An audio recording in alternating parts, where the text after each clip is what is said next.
नमस्कार मित्रांनो, सुख म्हणजे नक्की काय असतं, शरीरामध्ये काय घडले आपण ते बघणार आहोत. नित्या सांगू लागते की आई, तुमचा आदिराज माझा जयदीप होता.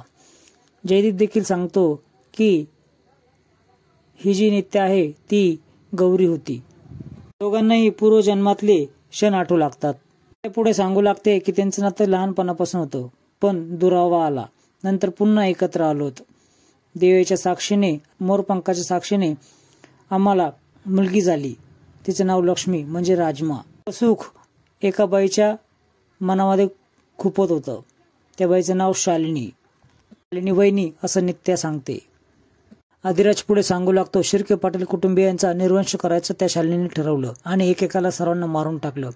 मारल्याची पूर्ण घटना तो सांगतो. त्यानंतर जयदीप आणि गौरींना देखील कसं मारलं, कसे तलवारीने वार केले हे सर्व तो सांगतो. हे सर्व ऐकताना सर्वांच्या डोळ्यातून पाणी येत होतं. त्या तलवारीच्या वारानं फक्त लक्ष्मी, शेखरदादा आणि आमची माई वाचली. तर देवयानी पुन्हा आम्हाला या जगामध्ये पाठवलं, अधिराज आणि नित्याच्या रूपात. आहोत जयदीप आणि गौरी. हे ऐकून सर्वांनाच धक्का बसतो, पण रडू देखील येतं. त्या दोघांच्या हातावरची ही जी खून आहे तीच जन्मखून आमची ओळख आहे.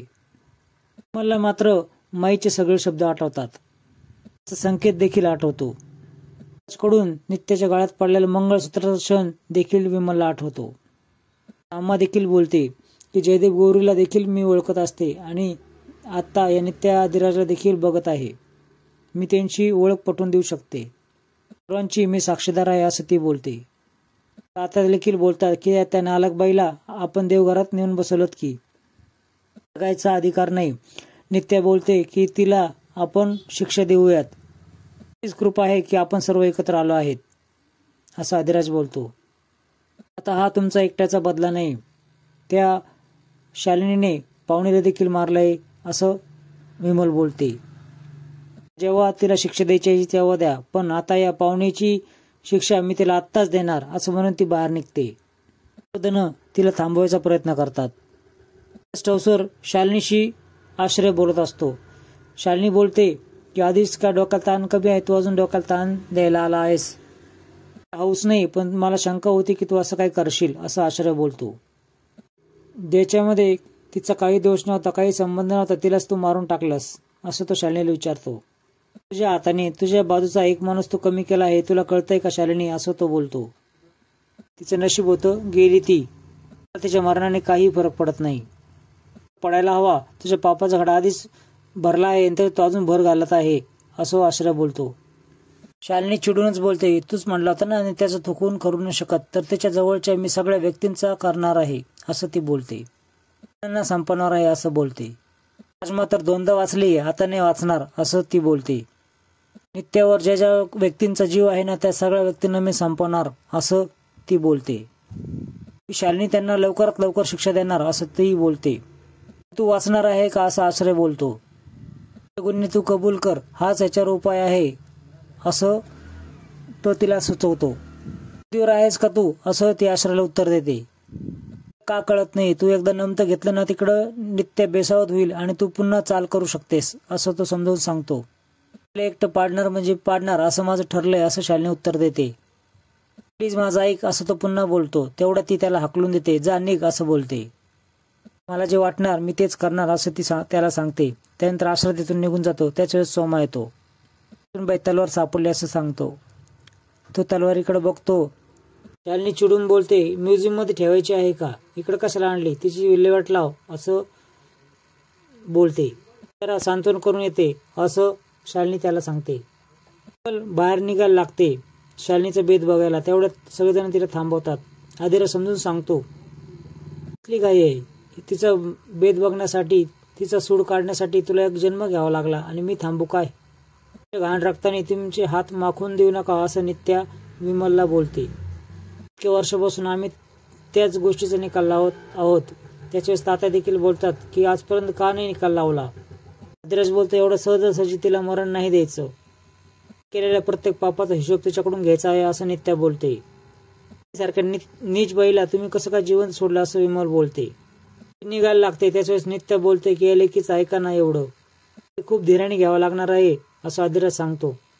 आणि आई वडिलांना आम्ही शब्द दिला होता की मरुस्त तिला सांभाळू म्हणून, पण या शालिनीमुळे आम्हाला तिला अग्नी द्यावा लागला. तिला देखील न्याय मिळणार असं अधिराज बोलतो. त्याचा बदला आम्ही घेणारच आहोत. हा अधिकार अधिराजचा देखील आहे आणि जयदीपचा देखील. तेवढ्यात शालिनी तिथे येते आणि त्याच्या तोंडातून जयदीप नाव ऐकते आणि ती देखील जयदीप कोण असं बोलते. सगळं स्वतःला सावरा आणि मालकीनबाईला देखील रडू आवरणार नाही असं तो बोलतो. खूप लळा लागला होता पाहुणेचा असं तो बोलतो.